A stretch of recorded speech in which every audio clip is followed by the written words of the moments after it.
Okay, in this video we're going to talk about how to integrate the Microsoft MDT 2013 Service Pack 1 with SCCM. So first thing you need to do is check your on their primary site server where you want to just make sure that you have the Windows Assessment Deployment Kit for Windows 10 listed. If you don't have that installed, if you have an older version like Windows 8 or Windows 7, you'll need to uninstall that version and install the Windows 10 version. So once you have that done, you'll need to restart your computer, and I've done all that already, so you have that here. And then what I'm going to do now is I'm going to install the Microsoft deployment toolkit. Now I did create another drive so I can put everything on the on that drive. So I actually have another video for that, or I'm going to create one. So with that, now that that's all done, now what I need to do is I need to install the MDT piece. So I'm going to go in here and grab my MDT right here, Microsoft Deployment Toolkit 2013. I have a 2014 64-bit version. So I'm going to go ahead and copy this over here on my VM.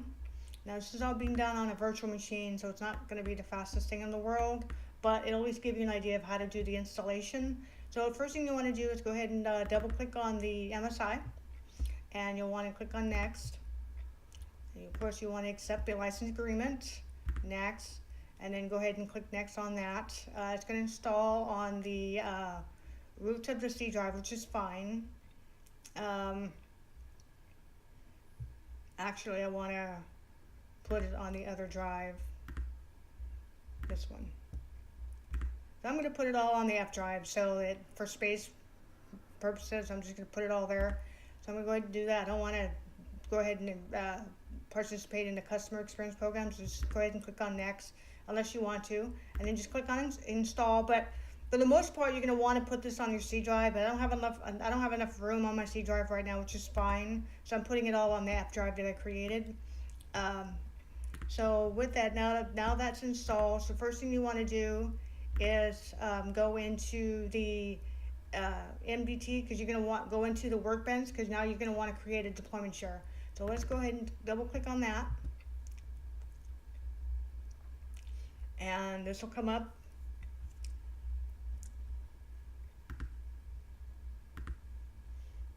Takes a moment. Okay. Now that we've got the deployment workbench loaded, you want to go to the information center, deployment shares. You want to create that. So what we're going to do is right click on this. We're going to do new deployment share. Or you can right click on, you have to right click here, go new deployment share. Click on that. And then we're going to go ahead and browse to that other drive. So we're going to do F drive.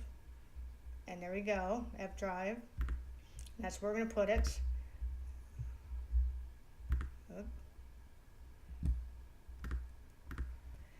Alright, so now we're going to create it's going to be on the F drive. You just click on next. And it has to be that name, so that's specific. So just go ahead and click on next. And then click on next. And then we're going to take the defaults. We don't need the other stuff. This is when performing deployments, the behavior of the wizard can customize by tuning various wizard panes on or off. For those that are not desired, you don't have to, but the defaults are below. These are the default settings. If you wanted to ask for product key or local administrator password, we're not going to do that. So we're just going to go ahead and select the defaults for now. And then next. And then I'll go ahead and create the share, and then I'll show you what you need to do next.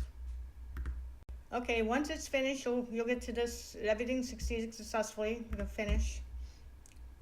And now you got your deployment share, and you have all of your stuff. There's all your components. Now what we want to do is go ahead and exit the deployment share or the workbench. Now we're going to go into that folder to deployment share. Here it is right here. And now we want to make sure that the brights and everything is set correctly, which it should be. There it is, the administrators. We're going to go ahead and add, allow. And then if you have SCCM admins or what have you, other administrators, you know, we'll go ahead and add that. So now we're going to go to advanced. We got full control here. We're going to go ahead and add, oops, I want to go back the other way. Edit, we're going to add, I'm going to add a group called SCCM admins, or whatever admin group you want to add, which is fine. And then, so we'll just do full control, and that'll be it. And then the sharing is already shared, so you don't have to worry about that. Permissions, we have create owner. We're going to go ahead and add some additional administrators. I didn't spell that right, as I normally don't.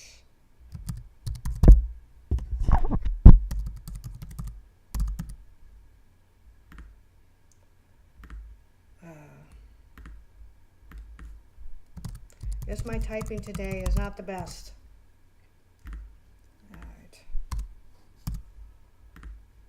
Alright, we're going to go use SCCM admins for now. I'll add the administrator later.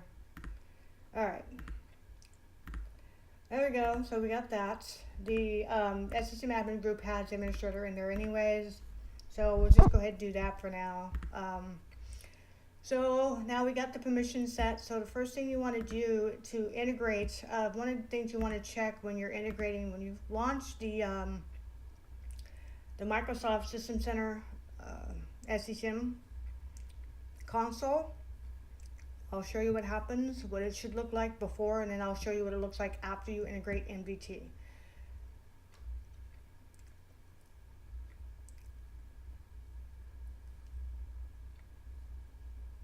Takes a second to launch, connect to the database.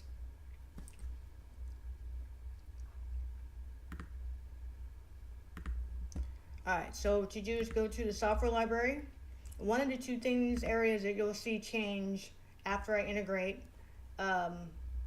is one is in the boot images. Right now you'll just see the regular boot image. This is by default.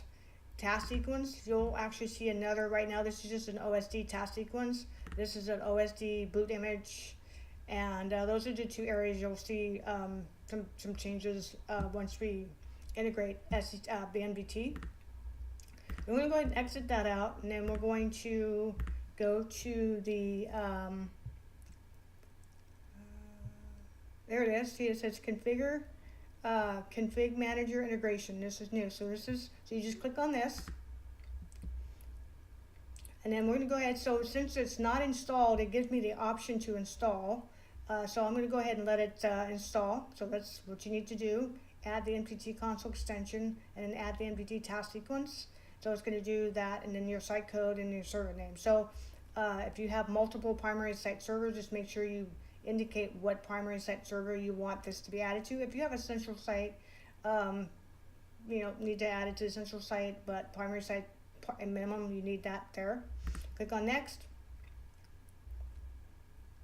and click on finish. That's basically it. So the integration is complete. It's really simple, straightforward. Now when you go and click on your console, when you go to the software library, and then you go to the operating system, and you see boot images, you'll now see an option to create an MDT boot image. And then when you go to task sequence, you'll now see an option to create an MDT task sequence. So thanks for watching this video. If you have any questions, just leave a comment below, and